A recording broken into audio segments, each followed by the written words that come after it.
شەڕ و پێکدادان لە نێوان هێزەکانی ئاسایشی عێراق و خۆپێشاندەرانی دژی حکوومەت لە کەربەلا درنگانی شەممە بوو بەهۆی برینداربوونی 6 کەس وەک سەرچاوەکانی نەخۆشخانە و ئاسایش گوتیان.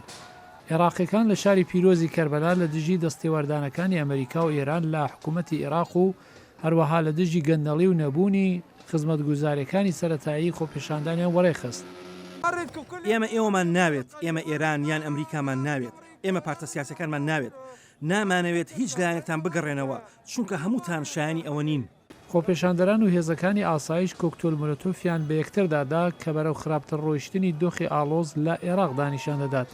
لە دەمێکدا وڵاتەکە تازە دەستی بەوە کردبووە لە ئاکامی شەڕی 4 ساڵە لەگەڵ داعش دەست بە ئاوەدانکردنەوە بکاتەوە.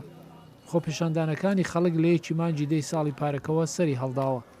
ڕێبەرانی خۆپێشاندانەکان تەواوی دەسەڵاتدارانی سیاسیان کردوتە ئامانجوو داوا دەکەن سیستمی تایفەیی کە لە 2003 دوای هێرشی بە پێشەنگی ئەمریکا دامەزرا چاکسازی تێدا بکرێت.